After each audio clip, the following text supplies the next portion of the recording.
Selamat berjumpa kembali Bapak Ibu, saudari-saudara, umat beriman terkasih dalam Tuhan, para pendengar setia Renungan Mutiara Pagi dimanapun Anda berada. Selamat berhari Minggu bersama keluarga, sahabat, dan komunitas Anda. Minggu Prapaskah kedua tahun C, tanggal 13 Maret 2022, saya Romagus Ceser mengajak saudari-saudara merenungkan hari ini Injil Lukas bab 9 ayat 28b sampai 36. Dalam nama Bapa dan Putra dan Roh Kudus. Amin. Sekali peristiwa, Yesus membawa Petrus, Yohanes dan Yakobus lalu naik ke atas gunung untuk berdoa. Ketika sedang berdoa, wajah Yesus berubah dan pakaiannya menjadi putih berkilau-kilauan. Dan tampaklah dua orang berbicara dengan dia, yaitu Musa dan Elia. Keduanya menampakkan diri dalam kemuliaan dan berbicara tentang tujuan kepergian Yesus yang akan digenapinya di Yerusalem. Sementara itu Petrus dan teman-temannya telah tertidur, dan ketika terbangun, mereka melihat Yesus dalam kemuliaannya. Juga kedua orang yang berdiri di dekat Yesus itu. Dan ketika kedua orang itu hendak meninggalkan Yesus, Petrus berkata kepada Yesus, "Guru, betapa bahagianya kami berada di tempat ini. Baiklah kami dirikan sekarang 3 kemah, satu untuk engkau, satu untuk Musa, dan satu untuk Elia." Tetapi Petrus tidak tahu apa yang dikatakannya itu. Sementara Petrus berkata demikian, datanglah awan menaungi mereka. Dan ketika masuk ke dalam awan itu, takutlah mereka.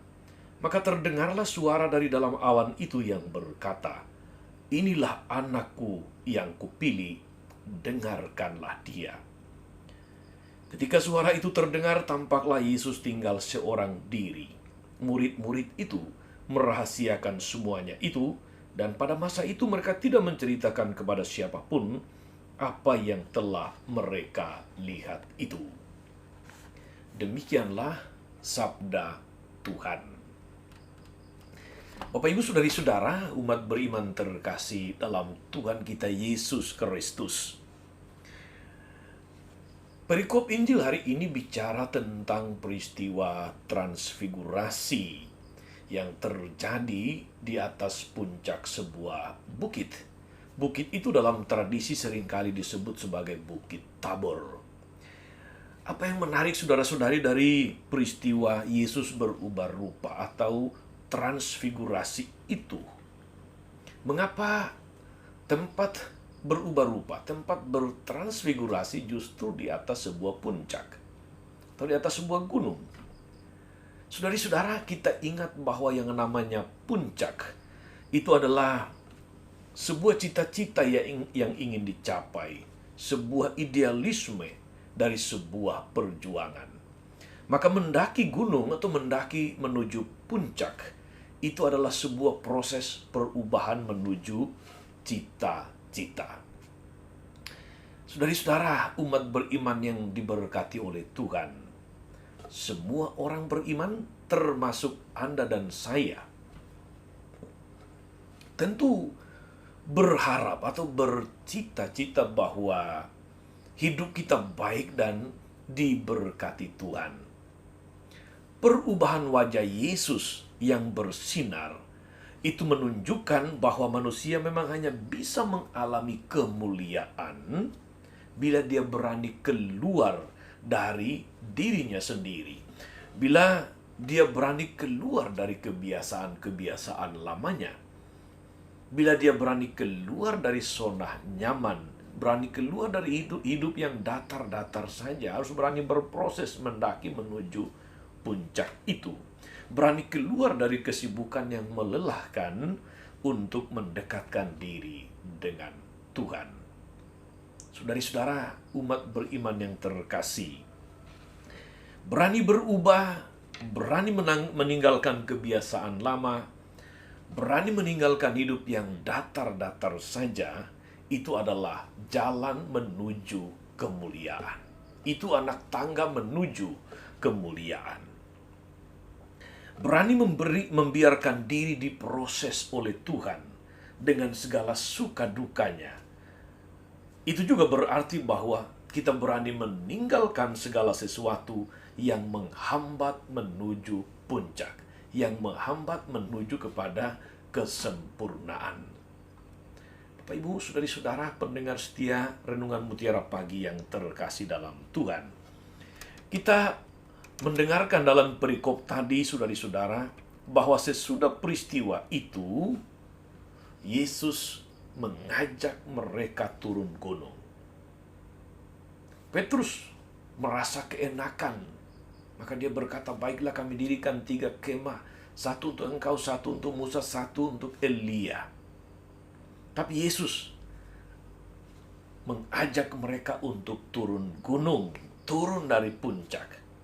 Tidak tinggal di puncak saja, tapi kembali ke pengalaman hidup yang nyata, pengalaman hidup yang real, pengalaman hidup sehari-hari, tapi dengan sebuah spirit yang baru, yaitu membiarkan diri diproses oleh Tuhan dengan segala suka dan dukanya. Seperti Abraham dalam bacaan pertama, yang membiarkan diri diproses oleh Tuhan. Dia ikuti bagaimana Tuhan bekerja dalam dirinya dengan setia. Dan akhirnya kita tahu dia menjadi bapa semua orang beriman. Mari saudara-saudari kita juga membiarkan diri menjadi bagaimana Tuhan mau, diproses, dibentuk oleh Tuhan.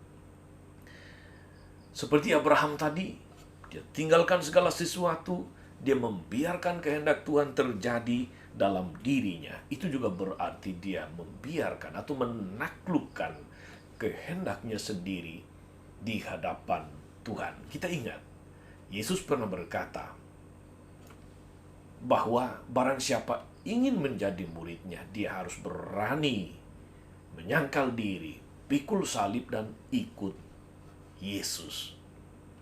Saudari-saudara, kemuliaan yang dialami oleh Yesus dan para murid di atas puncak itu merupakan cita-cita dan tujuan dari setiap orang beriman.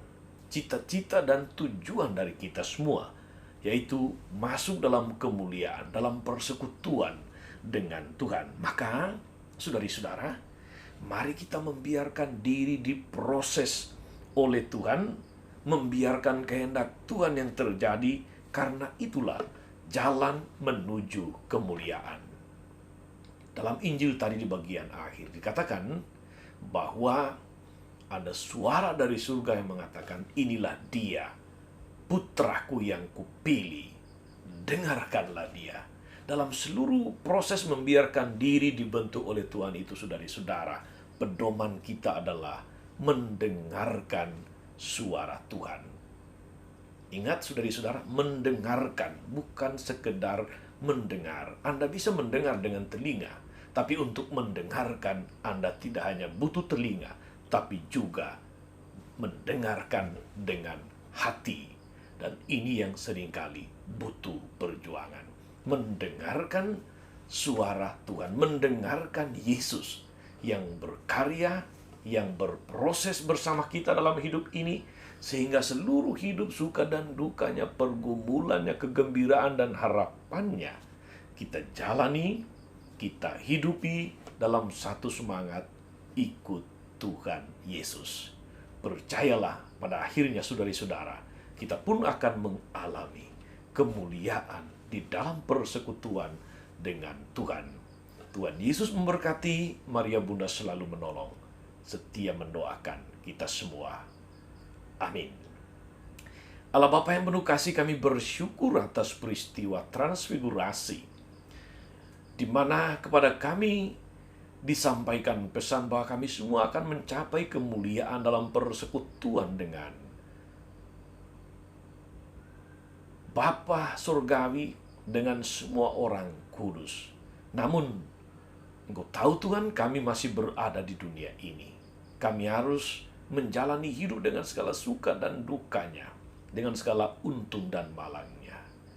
Mampukan kami untuk di dalam seluruh proses menjalani hidup menuju puncak, menuju persekutuan denganmu. Kami boleh senantiasa mendengarkan Dia, mendengarkan putramu, sehingga seluruh hidup kami, seluruh pengalaman suka dan duka senantiasa diteguhkan, dan kami boleh menjalaninya dengan setia dan taat. Sebab Engkaulah Tuhan dan pengantara kami sepanjang segala masa. Amin. Saudari-saudara sekalian, berkat Allah turun atas saudari-saudara, atas mereka yang kita doakan atau kita janjikan doa.